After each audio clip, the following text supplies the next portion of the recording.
Muy bien. Henos aquí nuevamente en nuestra segunda jornada del plenario intensivo Universos A y B. Hoy, 2 de febrero del 2020. 2 del 2 del 2020.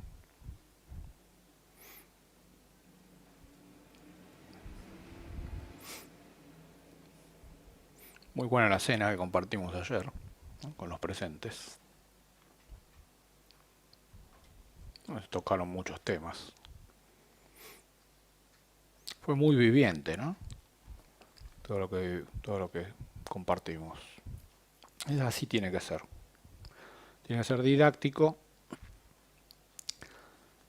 y práctico.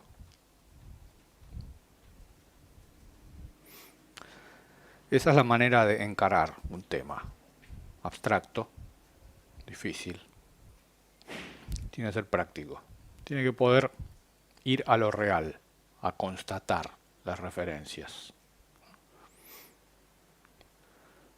Tomando como referente una famosa frase que dice: busca lo esencial, pero guíate por la respuesta de lo visible.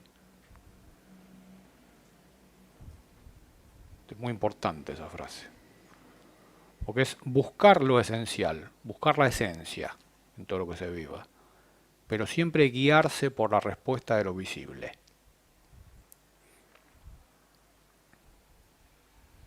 La búsqueda de lo esencial pertenece al universo B, es la espada. Pero guiarse por la respuesta de lo visible corresponde al universo A. Saber leer las señales. Eso es la lámpara. Por eso hay que valerse de las dos cuestiones, de los dos símbolos. De la lámpara perenne en el universo A y de la espada sabia del universo B.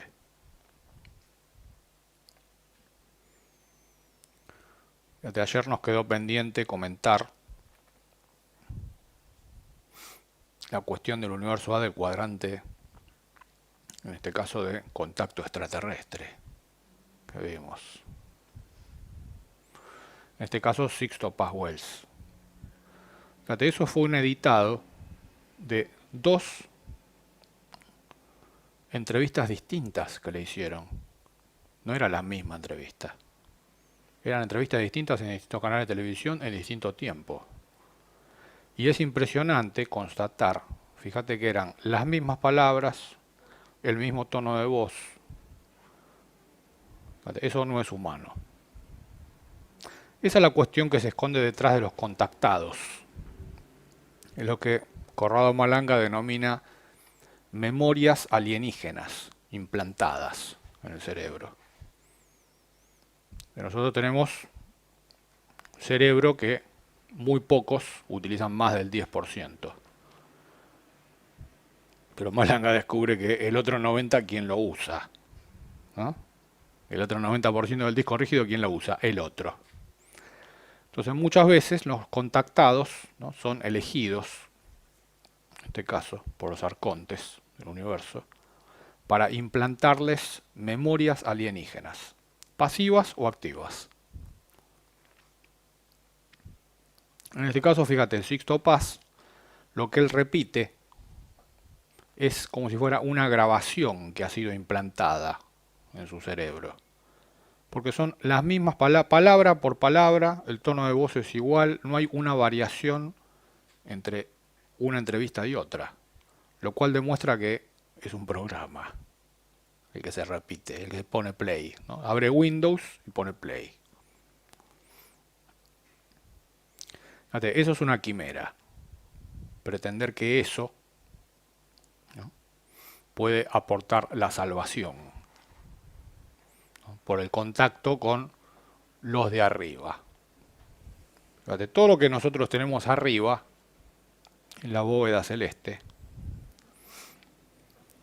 ni siquiera sabemos si esas civilizaciones están vivas, porque a nosotros nos llega la luz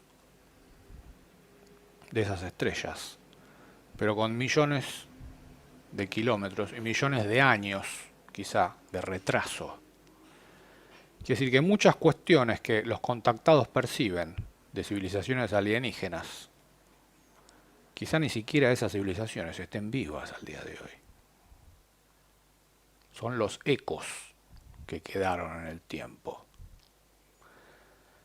Y todos esos ecos, ¿no?, que se reciben a través de la luz en el universo físico, ¿no?, son percibidos por estos contactados.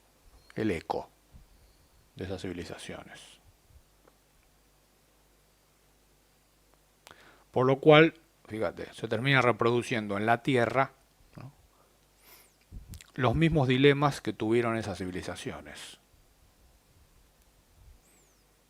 En su crecer, florecer y decaer. Las mismas cuestiones. El problema con la tecnología, el problema con la genética, el problema con el ánima, el problema con la liberación. Siempre los mismos problemas que tenemos nosotros. Los mismos. ¿No? Con todas las quimeras. Si mejoramos la genética, hay liberación. Si mejoramos la tecnología, fíjate, si mejoramos la genética, plano físico, hay liberación. Si mejoramos la tecnología, cuadrante de la mente, hay liberación, ¿no? Si implantamos el ánima, ¿no?, de un cilindro a otro, como hacen en las abducciones, hay liberación. Todos dilemas de siempre, de cualquier época.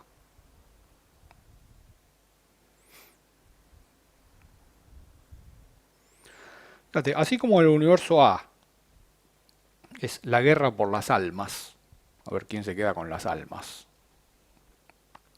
con el ánima. En el universo B es la guerra por los espíritus. ¿Quién se queda con los espíritus? Es más profunda la cuestión. En el universo A, fíjate, la moneda de cambio son las almas.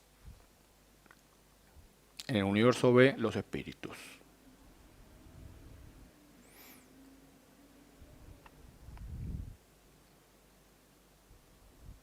Eso es para tener en cuenta, que es lo que vamos a desarrollar hoy.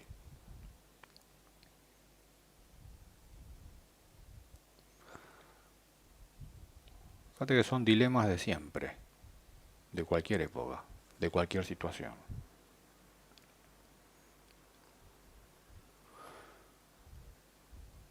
Yo, en mi caso, bueno, llegó el momento de relatarlo, en algún momento había que relatarlo. Como comentamos ayer, fíjate, el practicar artes marciales a los 15 años, que me pagaba yo la cuota, pues mi familia no me la quería pagar. Tuve que empezar artes marciales a escondidas para poder liberarme del arquetipo familia y hacer una base física. Todas las artes marciales me sirvieron para despegarme de mi arquetipo familia. Luego, el yoga me sirvió para despegarme de las artes marciales arquetípicas. Luego, la parapsicología, el profesorado de parapsicología, me sirvió para despegarme del profesorado de yoga, para no quedar fagocitado. Y ahí empezó la vía mística, como estaba con la parapsicología. Ahí empezamos con los viajes a Córdoba, al Valle de los Espíritus, como lo denominaba Guillermo Terrera. A mí me gustaba mucho acampar, ¿no?, en el Valle de los Espíritus. Iba con mi carpa y allí iba precisando mi psiquismo.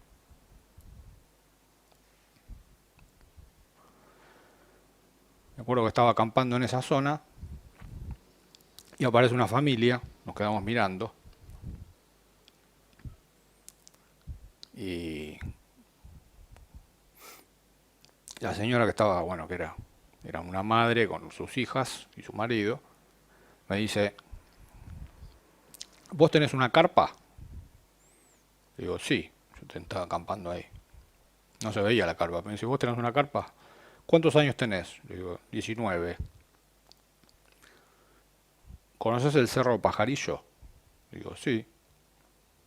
Bueno, en esa semana había aparecido la famosa huella en el Cerro Pajarillo, en el año 86. Una, una huella de un ovni de 120 metros de diámetro, más o menos.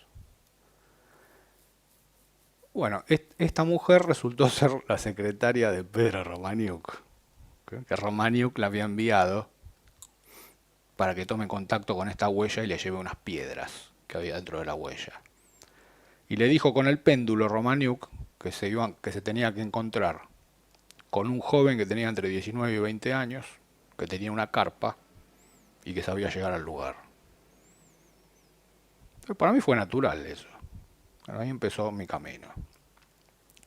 Fuimos en unas mulas que alquilamos a la zona del Cerro Pajarillo y pasamos la noche en esa huella. En ese caso yo recolecté 3 piedras. Estaba todo quemado. Quemado estaba.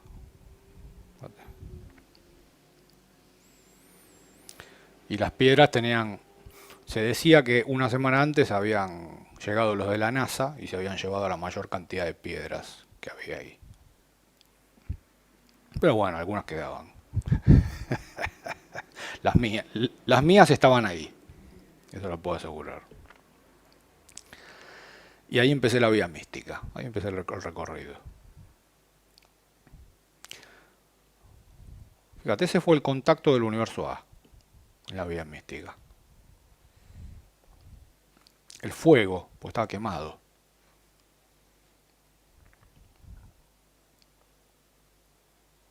A los 2 o 3 meses vuelvo a acampar en el Valle de los Espíritus.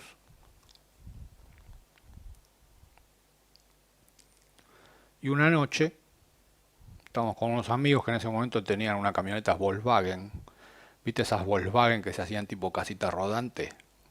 ¿No? Bueno, la habían acondicionado como casita rodante y estábamos ahí en un fogón charlando, departiendo, intercambiando experiencias.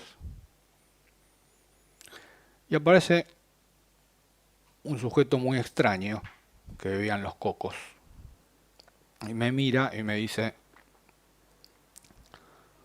que él venía de Los Cocos, de su casa, porque había tenido un sueño en el cual tenía que encontrar a 5 personas que tenían una camioneta Volkswagen, que los iba a encontrar ahí, en un fogón, y que tenía que llevarlos a su casa para mostrarles algo.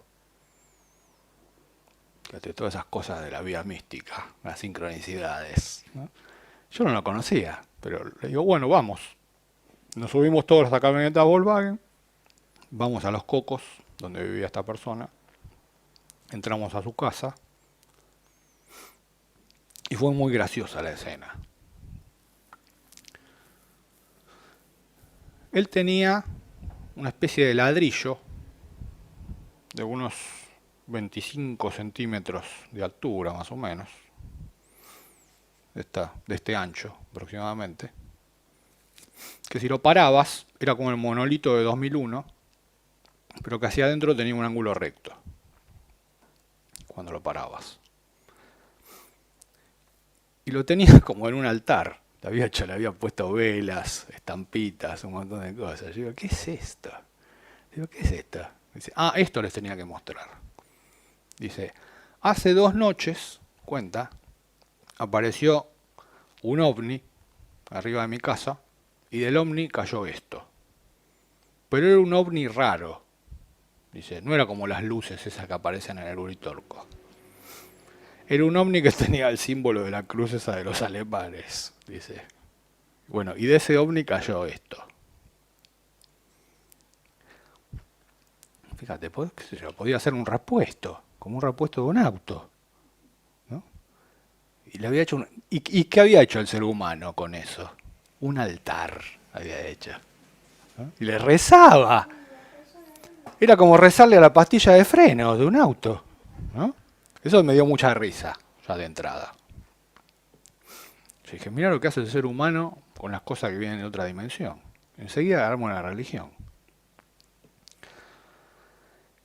Y yo en ese momento estaba acampando con un amigo alemán, Gunther, que también estábamos estudiando así para psicología, nos reuníamos, y me dicen, por qué no lo tomás en tus manos, el objeto, me dice, y haces lo que nos enseñó nuestro profesor, que es tomarlo en la mano, hacerle una lectura psíquica, ponerlo en el centro motor, después en el centro emocional, después en el centro del pensamiento, por contacto, y ver qué imágenes aparecen. Bueno, le pedimos permiso a la persona, dijo que sí, que ningún problema. Lo tomó en mis manos, ese ladrillo. Se notaba que era un metal como que nunca había algo así, como que no era un metal conocido. Era un material totalmente distinto a todo lo que yo haya conocido en mi vida. Cuando lo toco, empiezo a sentir como un campo eléctrico en el cuerpo. Cuando lo pongo en el centro motor, siento electricidad. Cuando lo pongo en el equivalente del centro emocional, empiezo a sentir una especie de magnetismo, como algo que latía y pulsaba, como si latiera el metal.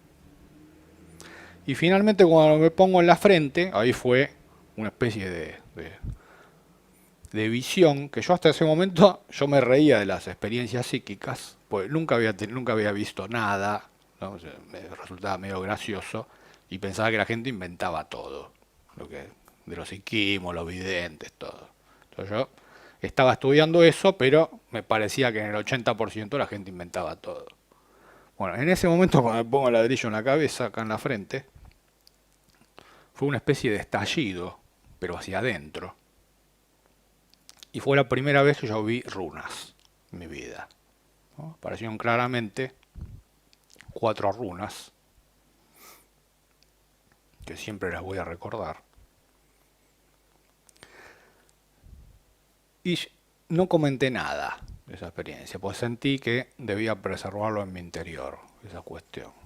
Le devolví el objeto a esta persona, cenamos, nos despedimos y volví a Buenos Aires. Muy impactado internamente. Eso duró un mes más o menos, y a partir de ese mes se me abrieron todos los potenciales psíquicos. A partir de ese momento empecé a tener clarividencia, clariaudiencia, como a ver en otros planos, como que cambió todo, como si eso me hubiera activado a mí, como un activador. Bueno, al mes volvemos a Córdoba, lo vamos a visitar a esta persona, a Los Cocos. Al principio parecía que no había nadie en la casa, luego nos abre y estaba bastante maltrecho, en mal estado, lo habían golpeado. Digo, ¿qué te pasó? Dice, no me lo van a poder creer, me dice. Apareció una especie de auto, pero era un auto muy raro. Era como un Cadillac, esos autos, viste, como de la década del 50, negro. Y bajaron como todos hombres como vestidos de negro, como los hombres de negro, igual describió. Entraron a mi casa y exclusivamente me preguntaron dónde tenía el objeto ese. Lo empezaron a golpear y se llevaron exclusivamente eso, ese ladrillo. Y quedó en bastante mal estado. Y quedó con miedo, ¿no? Y en ese momento sentí una alerta. Es más, me sentí un poco responsable. Porque para mí, la interpretación que yo le doy hoy a esa cuestión, ¿no? Que es, yo me tenía que encontrar con ese objeto para activar mi sangre. Pero al activarme, al producirse la activación de la memoria de la sangre, es como que paso a ser visible. Y ese objeto, al activarse, pasa a ser visible también para los arcontes, para los hombres de negro. Y eso también para mí fue una enseñanza enorme, ¿no? Como de no activar cuestiones ni antes de tiempo ni después de tiempo. Tiene que ser todo en el momento exacto. Y también aprendí que fíjate que todos estos arcontes, ellos pueden rastrear cuestiones en el tiempo. O sea, a partir de que eso se activó, ellos ahí se pusieron en movimiento para ir a buscar ese elemento, ¿no? Y que deje de alterar el espacio-tiempo del universo A. Pero ya lo importante ya había sucedido. Ese fue mi encuentro, mi primer encuentro con el universo B. Pero fíjate, yo tuve los dos encuentros. El del Cerro Pajarillo, con el fuego, con la huella de fuego, con las piedras. Y a los 2 meses, con este objeto que era el universo B, de los ovnis alemanes. Y mi vida mística estuvo marcada por esas dos grandes experiencias. Yo siempre tuve en claro que lo del Cerro Pajarillo, que era lo del universo A, ¿no? Era el alma. Y eso debía estar subordinado a lo que viví con este objeto del universo B. Muchos años después, cuando me encuentro con la obra de Moyano, recuerdo un dibujo que hicieron del laberinto Tirodingibur en tercera dimensión, el símbolo que tuvimos durante años acá. Y si vos lo ves en tercera dimensión, la entrada al laberinto a Tirodingibur es exactamente el mismo ladrillo ese que yo vi, ¿no? Con el ángulo recto en el medio, con el cual la conciencia se tiene que posicionar frente al ángulo recto para pasar al otro lado. Es una variante de los espejos de obsidiana, ¿no? En este caso que utilizaban los magos, o de las gemas pulidas del universo B que utilizaban los guerreros para mirar al otro lado. Esto ya, fíjate, está en relación al tema de los platillos volantes y a toda esa cuestión.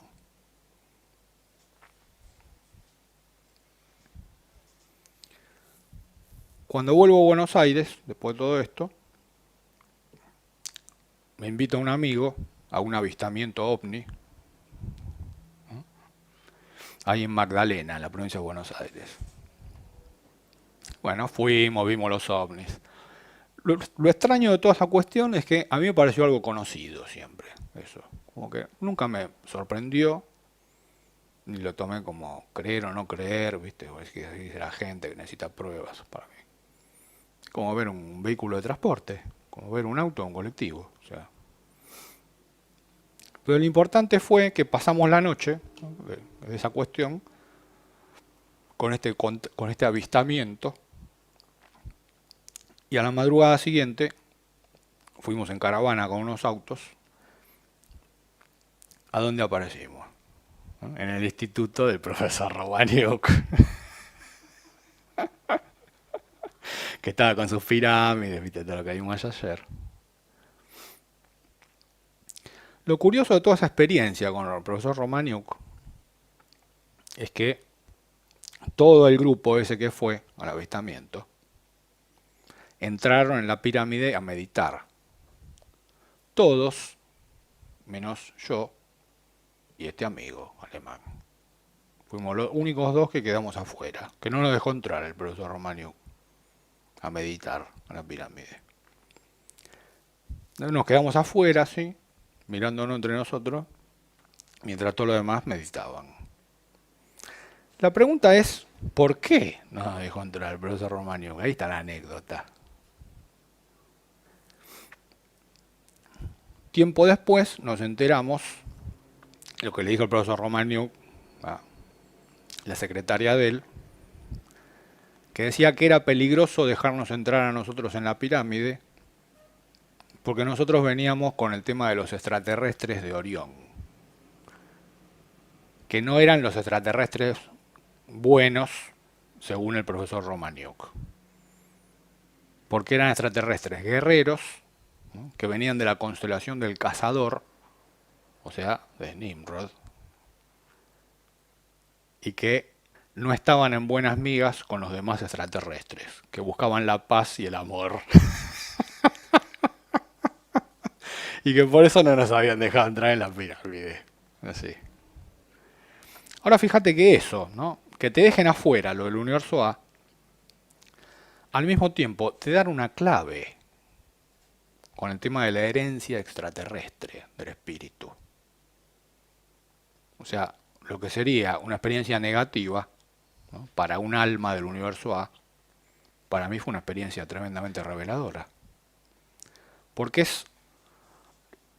el del universo A es el que más te puede hablar de tu linaje. Si traes un linaje del universo B. Porque lo va a ver de entrada. Esa es la cuestión. Después, bueno, hablamos bien con el profesor Romaniuk, todo, pero a la pirámide no nos vamos a encontrar. Y estuvo perfecto que así sea. Porque la pirámide no es mi línea. Pues eso es lo de los atlantes morenos, esa cuestión de las pirámides. Para amplificar lo que se dice, o para poner a los muertos, o para tapar determinadas cuestiones del universo B. Entonces eso fue una gran revelación. Tiempo después lo conocí a Sisto Paz. Una conferencia, la primera conferencia que dio Sisto Paz Wells en Buenos Aires y en Argentina, ¿dónde la dio? En Combate de los Pozos 256, donde nos reuníamos con Jaco. Ahí fue la primera conferencia que él dio en Buenos Aires. Él lo conocí personalmente. Con el tema de Ganímedes y toda esa cuestión. Por supuesto que repitió a la letra lo que nosotros vimos ayer. Sin cambiar una sola coma ni una sola palabra. Notable. O sea, algo muy descriptivo para la mente, algo muy impecable, muy difícil de ser rebatido. Viste que los periodistas se quedan en silencio, no saben qué decir. Pues no tienen por dónde entrarle para generar la polémica. Es un discurso perfecto. Pero no tiene mística. No tiene mística guerrera, ni mágica. Es algo que cierra, ¿no?, para la mente, para la ciencia. Pero no tiene ni mística guerrera ni mística mágica. Notable. Porque son memorias alienígenas implantadas. Que es lo que dice Malanga.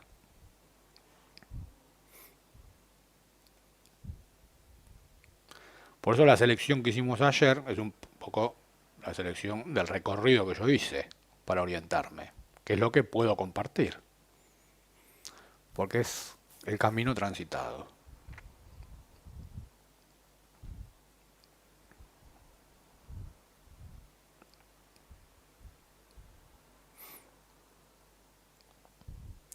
Hoy nos toca, ¿no?, desde lo que logramos ayer, internarnos en el universo B.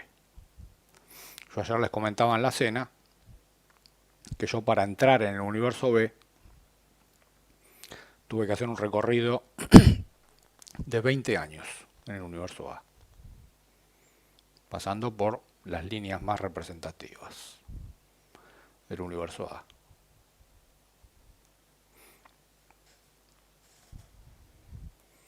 Es muy importante encender la lámpara para poder entrar en el universo B.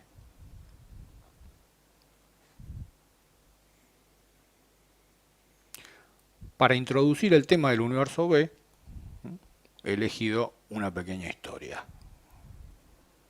que la vamos a ilustrar. Fíjate, ayer mencionábamos la energía nuclear, ¿no?, ¿es del universo A o del universo B? Del universo B. O sea, ¿qué es una explosión nuclear? Cuando vos detonás un explosivo nuclear en un lugar físico. Es como que barres con toda la evolución que tuvo ese lugar durante millones de años, ¿no? El paisaje que queda después de una detonación nuclear es el mismo paisaje que existía en ese lugar hace 5 millones de años. O sea, borrás 5 millones de años de evolución. Fíjate, eso no viene del universo A, eso viene del universo B. Es hacer tabula rasa. Podríamos decir, ¿no? Hablando en otros términos, en términos de física cuántica, que un lugar en el cual se detona una explosión nuclear, ¿no?, cae en el tiempo, ¿no?, y rebobina hacia atrás el tiempo, en millones de años.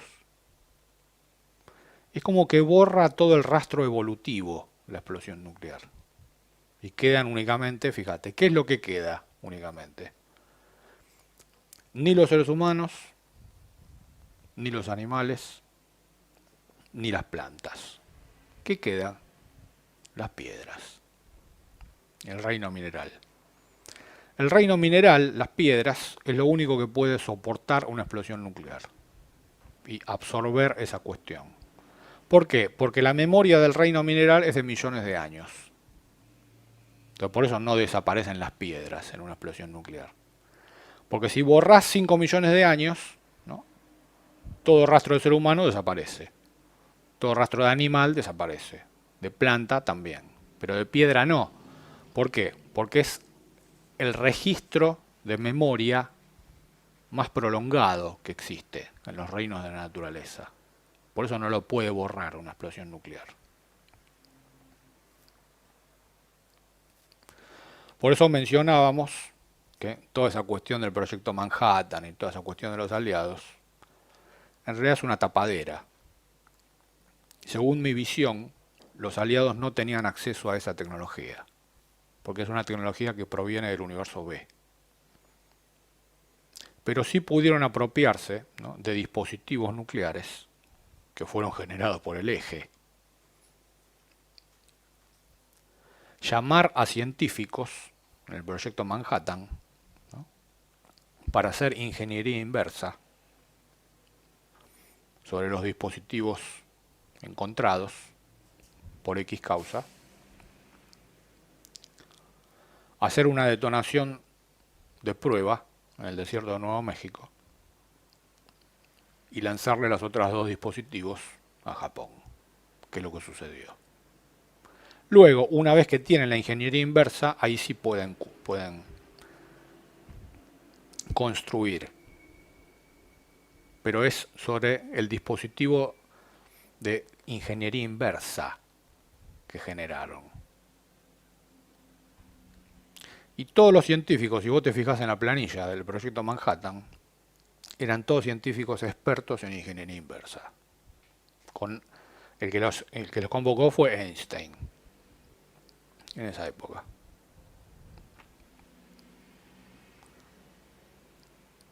Fíjate, universo A, universo B. Ahí tenemos otra muestra. Lo que sí tenían los aliados, ¿no?, por el tipo de magia que utilizaban, eran los dispositivos que se basan en la explosión. O sea, toda la cohetería, ¿no?, y los avances que se basan en la explosión. Particularmente hay una serie muy interesante que recomendamos, Strange Angel,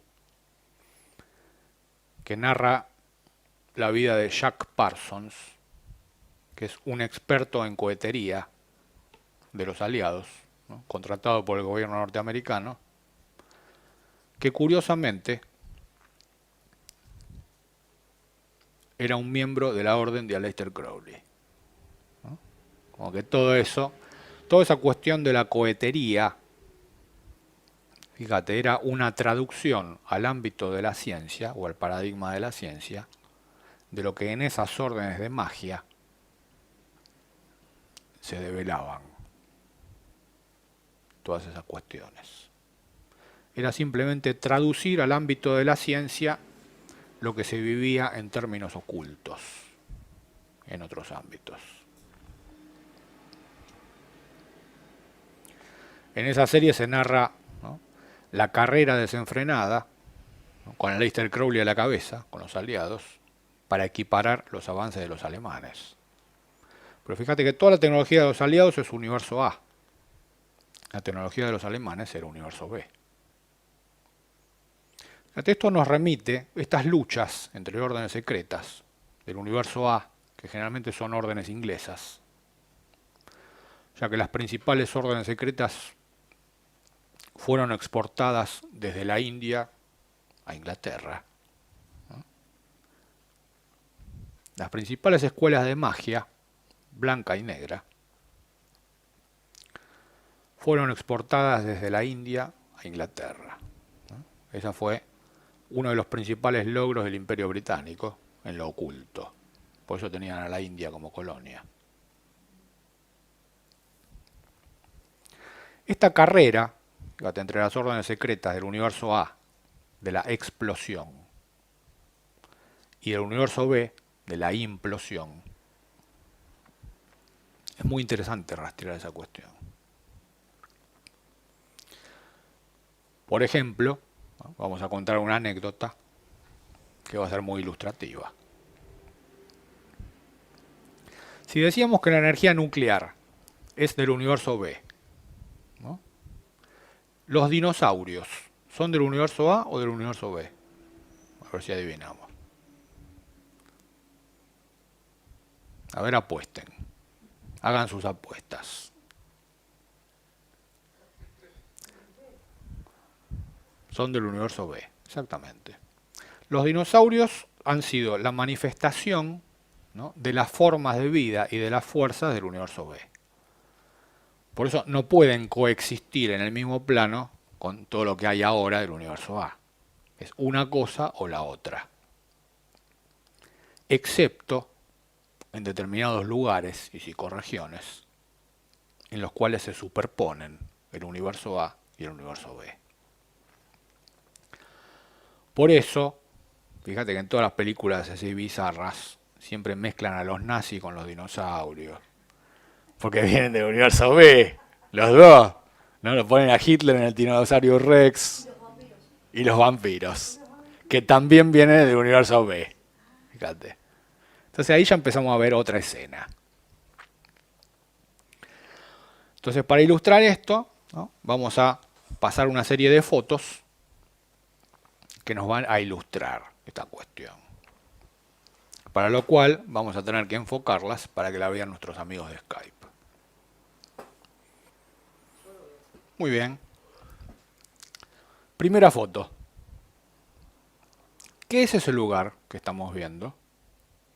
El lago Ness, ¿no?, donde aparecía el monstruo del lago Ness, ¿no? Esa es una psicorregión en la cual se superpone el universo A y el universo B. ¿Qué es esa casa que estamos viendo? Esa casa blanca a orillas del lago Ness. Esa es la casa castillo que Aleister Crowley recibió por herencia de su familia y desde la cual realizaba sus rituales, ¿no? Entonces todo mago tiene, como dijimos ayer, componentes de universo A, de adepto, y componentes del universo B, de Seiter. Por lo tanto, en esa psicorregión, en el lago Ness, ¿no?, un mago de las órdenes inglesas, de los aliados, Aleister Crowley, realizaba sus rituales. ¿Qué aparece en el lago Ness? ¿No? A instancias de los rituales, ¿no?, que realiza ese mago, ¿no? Vamos a la siguiente foto.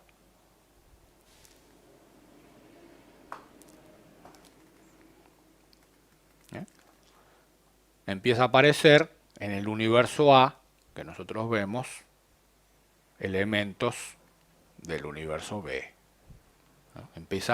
Aparece lo siniestro, como decíamos ayer, ¿no? Irrumpe la otra escena. ¿No? Aquí empieza el tema, ¿no?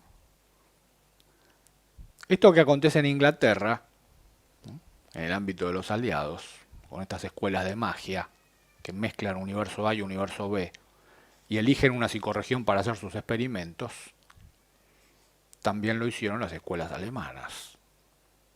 Porque siempre es escuelas inglesas, escuelas alemanas en Europa. Esa es la lucha. Y los franceses en el medio, balanceando. La cuestión es a ver qué pueden rapiñar. Así. Después dice que de ellos. Le sacan un poquito a los ingleses, un poquito a los alemanes. Hacen la retórica, ¿no? Como vimos el Conde de Saint Germain. Y después dicen que eso es de ellos. Cuando toda la alquimia más importante es alemana o inglesa. Porque la alquimia debe provenir necesariamente de una concepción imperial. Si no hay imperio, no hay alquimia. Entonces, Alemania tiene Sacro Imperio Romano Germánico. Hay alquimistas. Imperio Británico.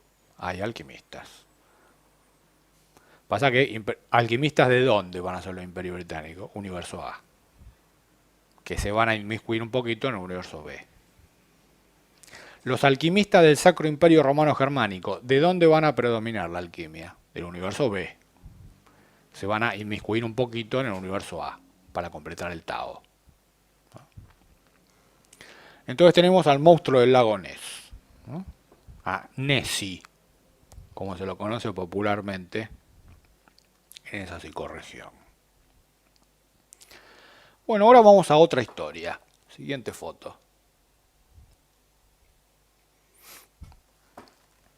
Mientras tanto, en otra parte del mundo, ¿no? Bariloche, Isla Huemul. ¿Qué había en la Isla Huemul? Juan Domingo Perón trajo a un físico hiperbóreo del universo B que se llamaba Ronald Richter. La misión de Ronald Richter era darle a la Argentina la clave de la fusión nuclear, ¿no? Para lo cual eligió una psicorregión, la isla Huemul. Notemos la similitud, ¿no? Con lo que vimos del lago Ness. Empezó a hacer sus experimentos de fusión nuclear, universo B.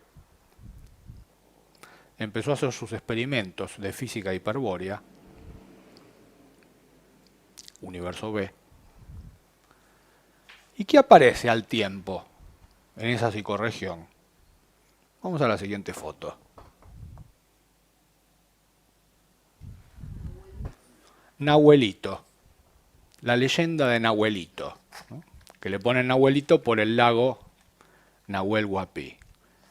Así como habían bautizado a Nessie en la otra parte, en las antípodas, en Inglaterra, por el lago Ness.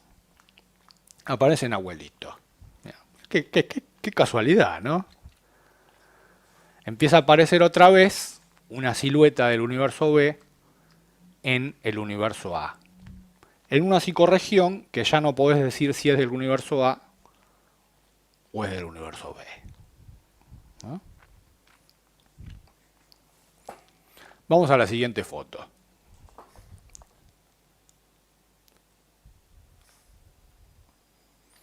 Acá tenemos una foto ampliada de Nahuelito. Fíjate que es prácticamente lo mismo, parece un pariente de Nessie, del lago Ness.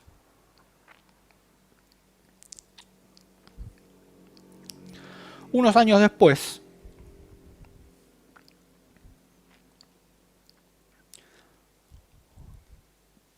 aquí entra un relato personal. Conozco en el grupo de Yaco, me lo presentó Guillermo en su casa, Vicente López, a un personaje muy extraño. Jorge Luis Costa Navarro. ¿Lo llegaste a conocer? Bueno, uno de los personajes más extraños que vi en todas mis vidas. Siempre tuvimos mucha afinidad con él, y me comentó que él había conocido personalmente a Serrano, lo quería conocer a Jaco, después estuvo interesado en París también. ¿Y a quién había conocido él en su juventud? Que fue prácticamente su primer instructor, cuando él estaba en la masonería, en el tema de la masonería escocesa, toda esa cuestión. Dice que él va caminando por Rosario, una calle de Rosario, y siente el impulso de doblar en una esquina, siendo muy joven. Y de repente ve una calle que no hay autos, no hay seres humanos, no hay nada. En la esquina había únicamente un lugar abierto. Todo lo demás estaba a oscuras. En ese lugar abierto salía una luz. Era un bar. Se aproxima caminando al bar, empieza a sentir una sensación eléctrica y magnética en su cuerpo. O se le paran los pelos de la nuca, ¿no? Entra al bar, dice que no había nadie en el bar, excepto una sola persona sentada en el centro del bar, que se para, lo mira y le dice: bienvenido, lo estaba esperando. Ese señor era Luis Felipe Moyano.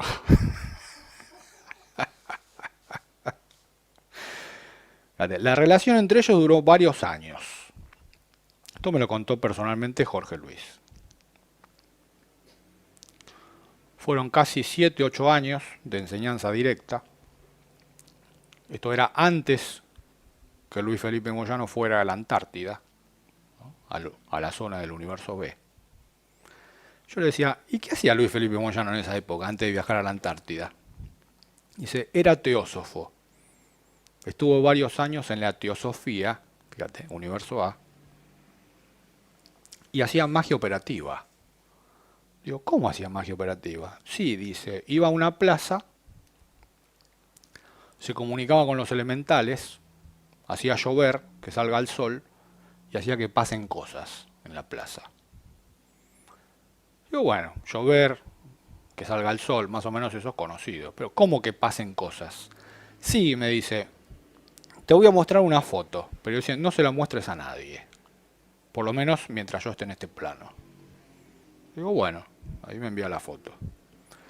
Me dice: cierta vez fuimos a una plaza de Rosario, donde no había nada, y Luis Felipe Moyano empieza a hacer un rito, ¿no?, para abrir la puerta del universo B, en ese lugar. Y dice: bueno, ya está. Ahora vas a ver en un tiempo lo que va a aparecer acá. Entonces Jorge Luis dice: ¿qué va a aparecer acá?, ¿no? En el término de un año y medio, empiezan a hacer unas refacciones en esa plaza y construyen una figura, sobre la cual después fueron Jorge Luis con Luis Felipe Moyano a sacarse una foto sobre lo que construyeron 2 años después que hicieron el ritual. Entonces vamos a ver la foto, a ver si le suena conocida.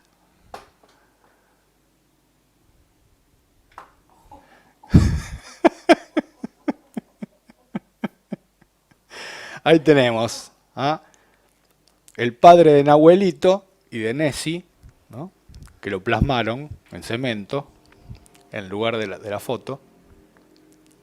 Tenemos a Luis Felipe Moyano y a nuestro amigo Jorge Luis Costa Navarro, que es el que estaba de pullover rojo. Con la particularidad de que en el cuello del dinosaurio, como era muy pesado para hacerlo en cemento, hicieron un ángulo recto en el cuello, ¿no?, en donde está el cerebro reptiliano, que fue en el lugar del cual se sacaron la foto.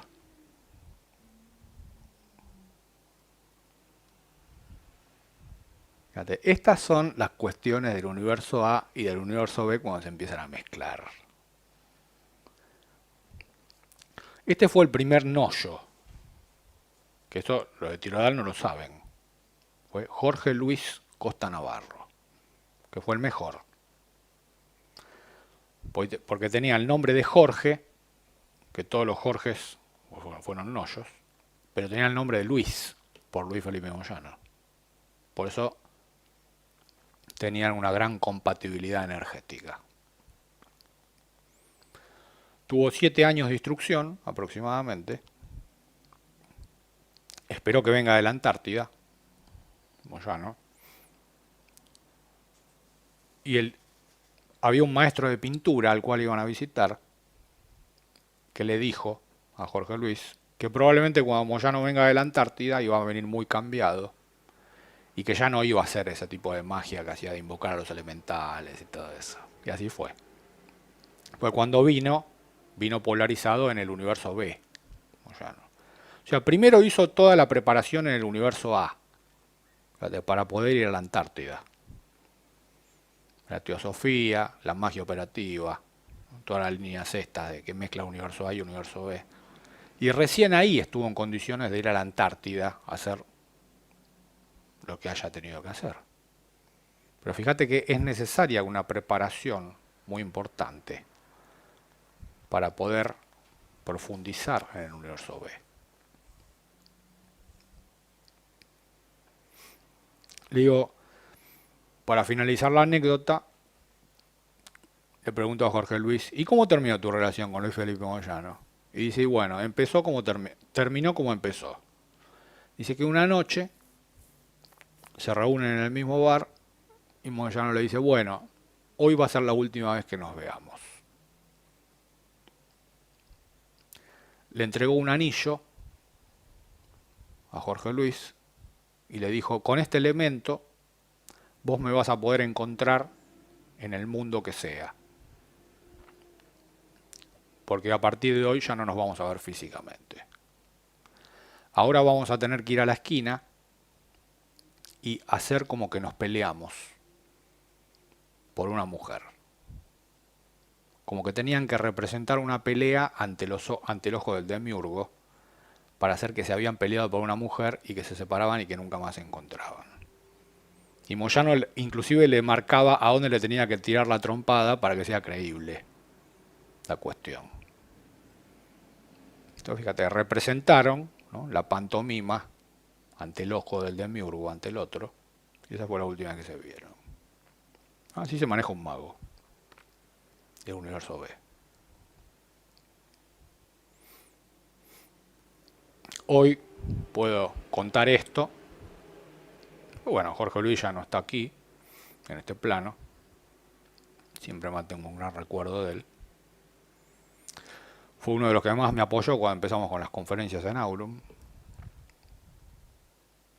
Y a través de él vino bastante gente. Porque él decía que lo que estábamos haciendo acá en Aurum iba más allá de lo que habían logrado Serrano y Moyano. Y que por eso que había que apoyar a Aurum. Dicho por él. Un gran personaje. También conoció a los mejores del universo A y del universo B. Y esto lo contamos hoy en su recuerdo, esté donde esté. Porque también todo lo que estamos logrando es gracias a su apoyo.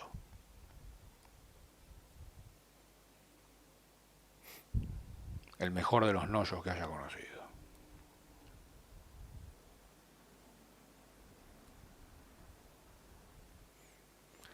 Él después se recluía en su casa, ahí en zona norte, que era una especie de pliegue topológico, espacio-temporal.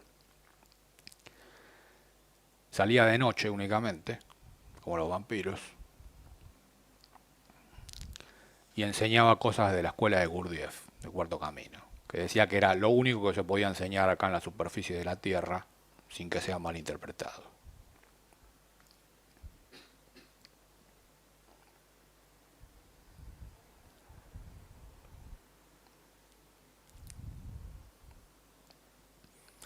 Tenía un blog, me acuerdo que escribía poesías.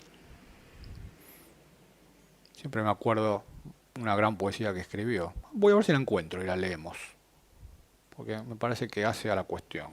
Así que Si me tienen paciencia, la busco, a ver si la encontramos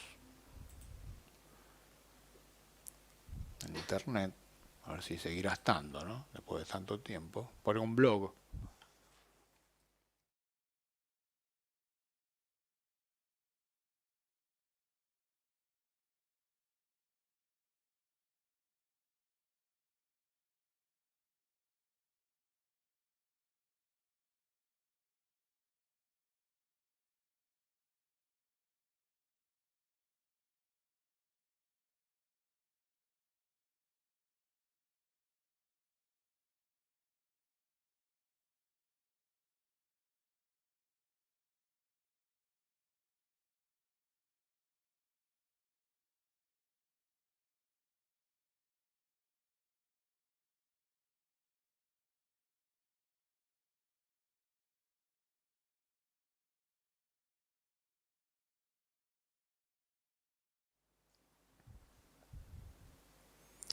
Fíjate, todo eso me marcó mucho a mí.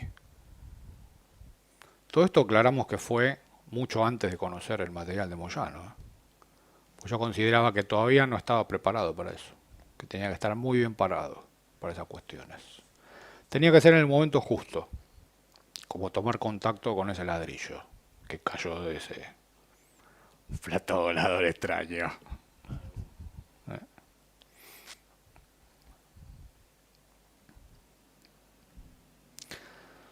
Así que luego de la vía mística, ¿no? Elijo como instructor a Jaco, que tenía el logos, la voz, tenía la compasión del universo A, que era lo que a mí me faltaba,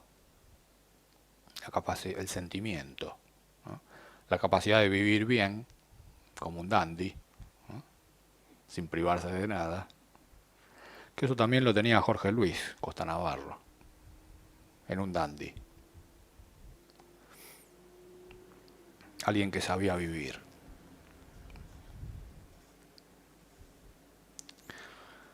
Al mismo tiempo que estaba en el grupo de Jaco, leí toda la obra de Serrano, que fue lo que me impidió ser fagocitado por el tema de Jaco, ¿no? Luego de que terminé de leer la obra de Serrano, ahí recién estuve preparado en el 17 de agosto del 2005 para entrar en el universo B, sabiendo que cuando uno entra en esas profundidades no hay margen de error, porque todo salto que des en el universo B es sin red, es un solo salto y o pasas al otro lado o no pasas.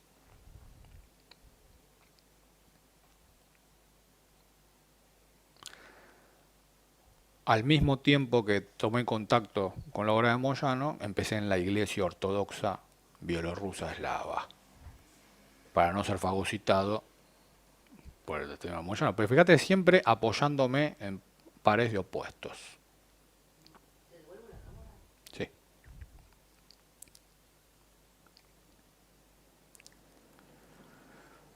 Fíjate, la iglesia ortodoxa bielorrusa eslava, en el exilio, es una iglesia creada bajo ocupación alemana en Bielorrusia en la Segunda Guerra Mundial. Es una iglesia creada por los alemanes en Bielorrusia, anticomunista. Cuando avanzan los comunistas, después de 1945, matan a todos los de esa iglesia, excepto a uno, que se va a refugiar a Estados Unidos, que se fue con los científicos estos alemanes, de Paperclip y todo eso. Entonces, a mí me interesó esa iglesia porque tenía toda la cuestión oculta del cristianismo, tenía el otro cristianismo, el rito tridentino, la cuestión de la misa en latín, ¿no? Todos los ritos originales del cristianismo que en realidad son del paganismo, son ritos anteriores.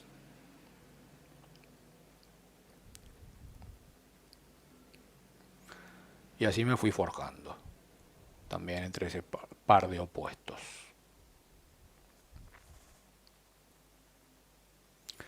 Fíjate, toda esta cuestión de los pares de opuestos es muy importante considerarlo, porque eso hace a la magia en sí. El mago es mago porque une el universo A y el universo B. Eso es lo que se quiere decir, ¿no?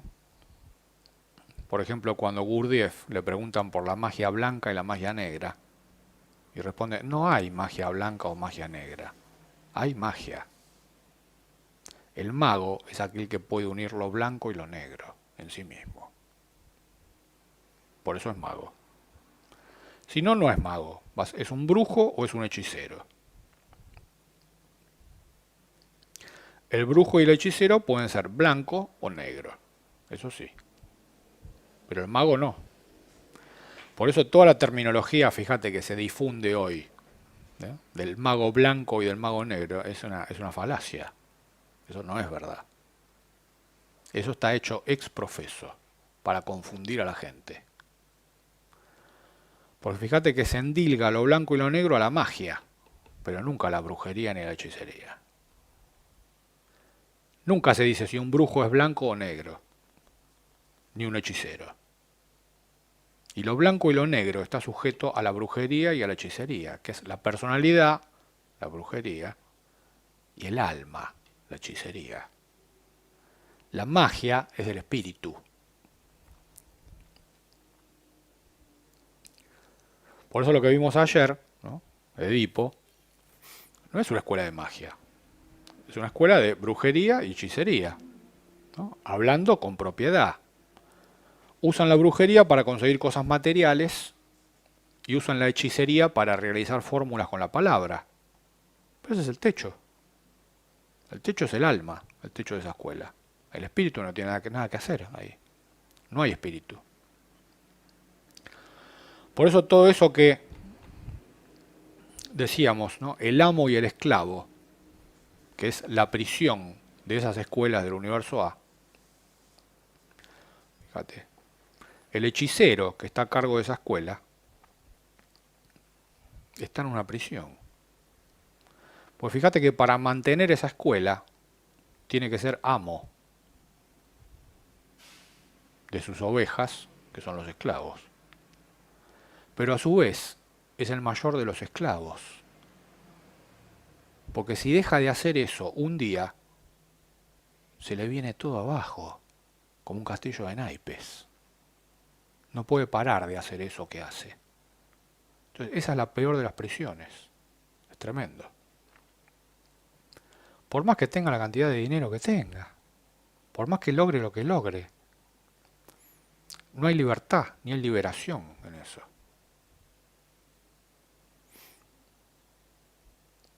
Y es lamentable, porque a mi entender es la mejor síntesis de psicoanálisis y ocultismo que se ha hecho en la Argentina.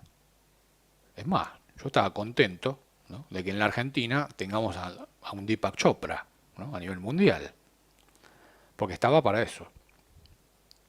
Pero lamentablemente no pudo dar el salto. Quedó dentro del universo A. Fíjate. Intentó dar el salto con un seminario que dio sobre la verdadera historia de Lucifer, que no sé en qué habrá terminado eso, pero no pudo pasar al otro lado. Lo que a él lo liberaría es poder dar ese salto. Pero para dar ese salto se tiene que transformar en un seiter, como vimos. Pasar de adepto a seiter, y por ahí quedarse con uno, con un discípulo, o sin discípulos. Y hay que ver si el individuo está dispuesto a eso, ¿no? Fíjate, esos son los dilemas de los magos. Los dilemas de los hechiceros, mejor dicho, cuando tienen la posibilidad de transformarse en magos.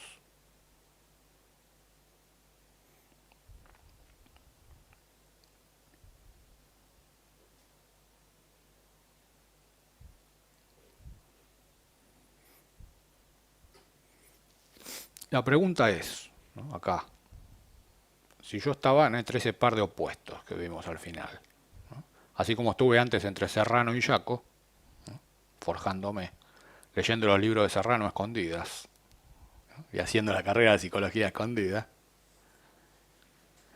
después yo estaba entre la línea de Moyano y la Iglesia Ortodoxa. Y a ninguno de los dos les escondía. Pues sabían lo de Moyano, que yo iba a la Iglesia Ortodoxa. Decían, ay, sí, la iglesia que fue fundada por la CSS, sí, sí, sí. Está alineadísima Garta, me decían todos. Todo bien, perfecto. Y después iba a la iglesia y sabían que yo estaba con la línea de Moyano. Me decían, ah, sí que vos estás con el tema de Agartha contra Yambala y todo eso, ¿no? Teníamos la polémica con el obispo, ¿no? A la noche, cuando, no, mira, cuando fuera de las miradas indiscretas, me decía, ah, sí, sí, sí. Y teníamos esas cuestiones. También en el 2010 yo decido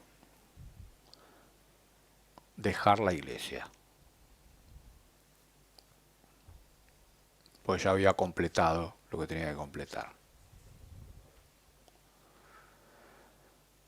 Fíjate, ¿qué fue lo que yo tuve que completar? Tanto en la línea de Moyano como en la iglesia ortodoxa. Recuperar mi linaje.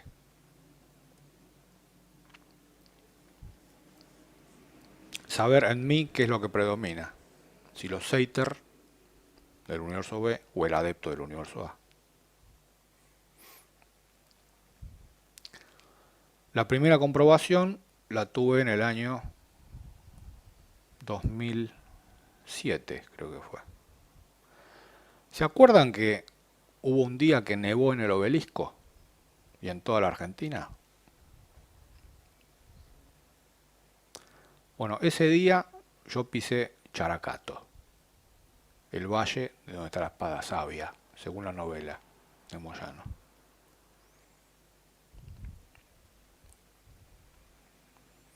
Yo pisé ese lugar y se desencadenó el hielo en la Argentina. Y la gente de Moyano me miraba, ¿no? Como diciendo, ¿esto qué es?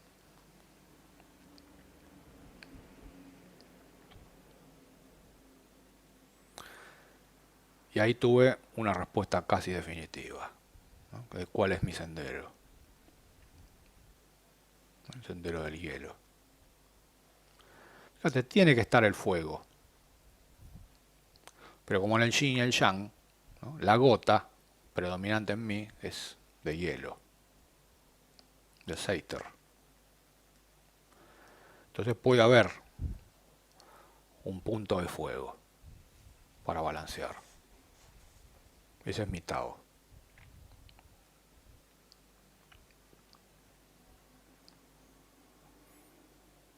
Finalmente en el 2010, ¿no? Después de estar en contacto con esta orden de Colombia, ¿no? La orden del Sol Negro, ¿no? De la cual ayer leímos un fragmento de Universos A y B. Una de las cuestiones que más mejor han desarrollado en su tarea. Después quedaron expuestos a los desvíos del universo B, ¿no?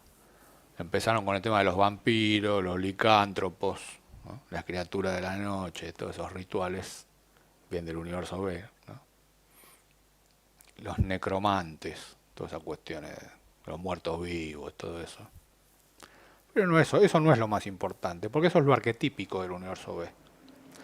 Pero este texto que mencionamos ayer, la diferencia entre Seiter y adepto, es muy ilustrativo, es muy orientativo. Quizá es el mejor escrito que ellos hayan producido. Ordo Nigri Solis, la orden del sol negro. Bueno, allí cuando tomo contacto con ese texto, yo empiezo a hacer esto de los rituales de mano vacía. ¿Dónde lo empecé a practicar? Cuando iba a la iglesia de San Vicente, en Alejandro Korn, ¿no? Elegí mi lugar de práctica, que era la capilla de San Jorge, que era una capilla de piedra chiquita, Entonces yo hacía todos los ritos ahí.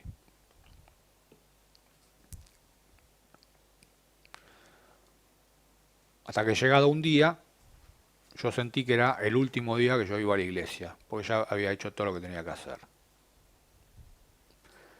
En ese caso era custodiar psíquicamente la quinta de San Vicente, donde están los restos de Juan Domingo Perón.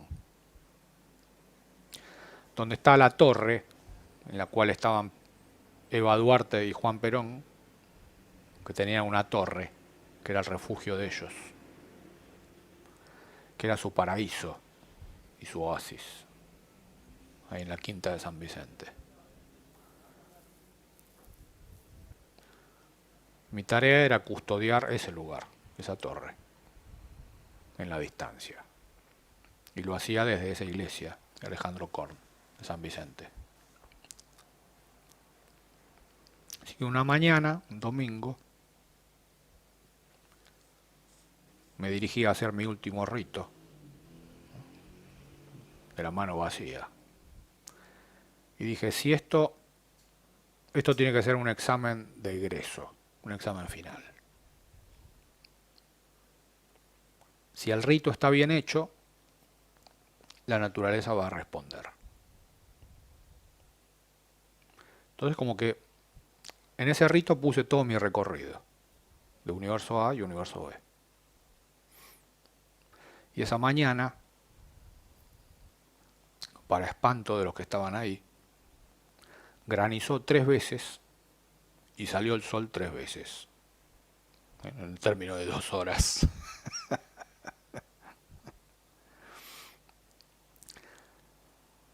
Había un camarada colombiano, que era de la Orden del Sol Negro, que se reía. Me dice, ¿qué estuviste haciendo? Yo le dije, bueno, estuve haciendo lo que estuve haciendo. Y sin que yo sepa, me filmó la última parte, el último rito que hice, como de despedida del lugar. Lo filmó, no me dijo nada, después fue a Colombia, lo editó y tiempo después me lo envió por mail. Y a mí me quedó como como una especie de diploma. Esa fue la última vez que yo fui a la iglesia. Pues ya estaba todo hecho. Ya había recuperado mi linaje entre polos opuestos. Entre Characato y San Vicente. Así que me gustaría compartir este pequeño video. Es un video cortito. Del año 2010. Hace 10 años ya. Fíjate, fue un rito de... Granizó 3 veces, Seiter, pero salió el sol 3 veces. Adepto, fuego. Fuego y hielo al mismo tiempo. Muy extraño.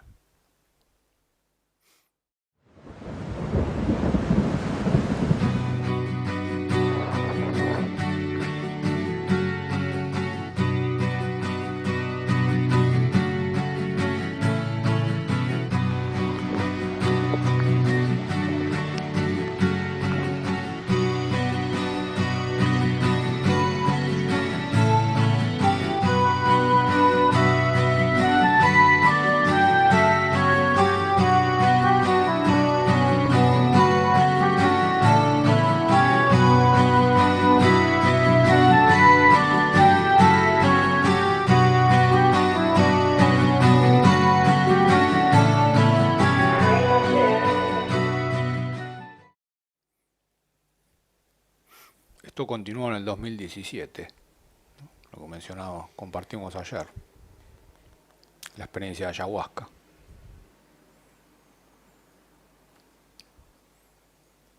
En el cual elegí al mejor hechicero del universo A, de todos los que vi.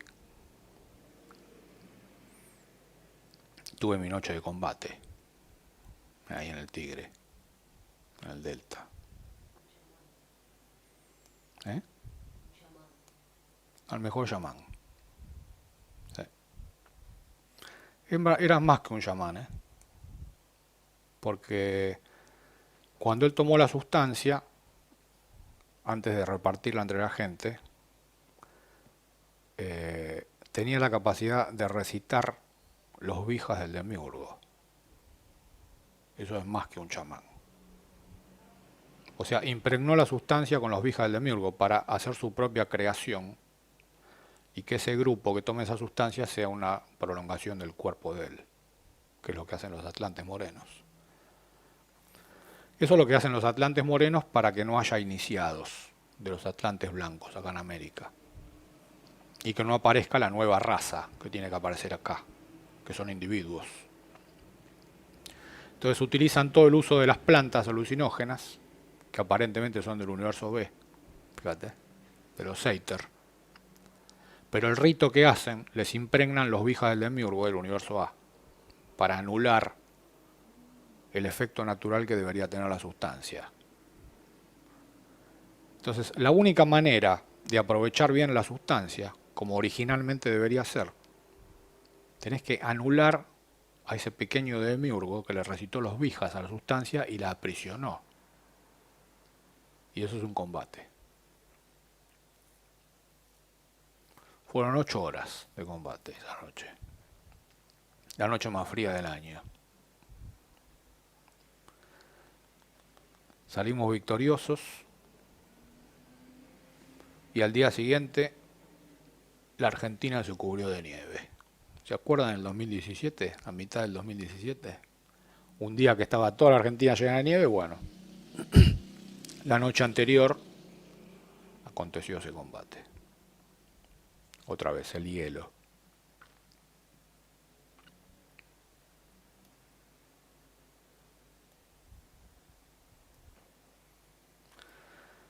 Yo no soy enemigo del fuego.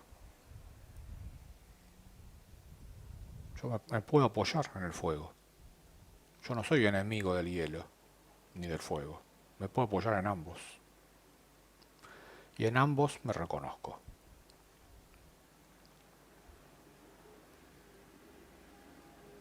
Eso es magia.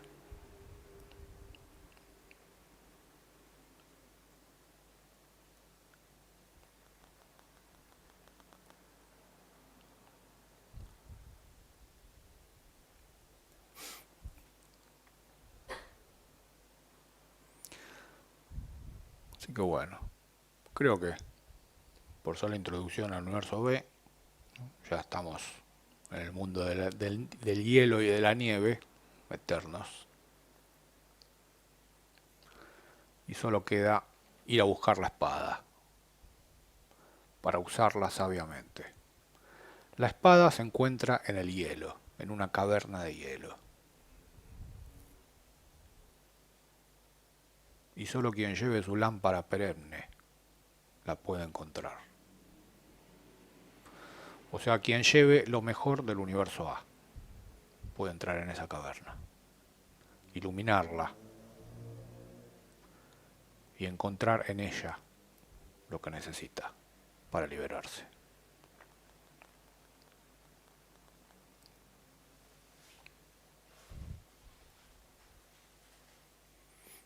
Aquí concluimos la introducción y volvemos en... Perfecto. 17:15 conectamos nuevamente. Muchas gracias por estar y por permitirme compartir este recorrido.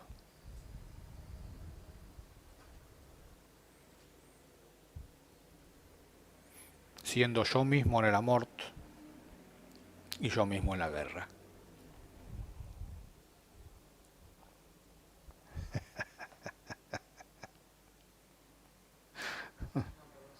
Con mis 2 anillos. Lo mejor del amor y lo mejor de la guerra.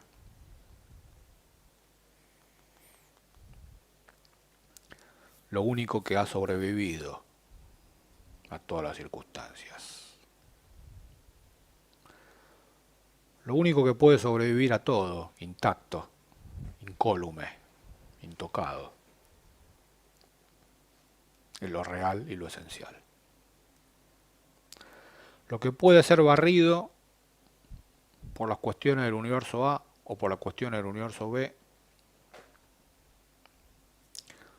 todavía no logra ser ni inmortal ni eterno. Por lo pronto, más vale dejarlo ir. Porque no son cimientos sólidos para poder encarar una estrategia de liberación.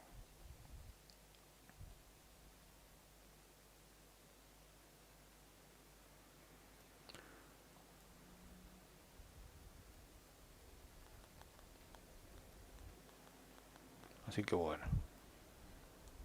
volvemos en un rato. Hacemos un alto en el camino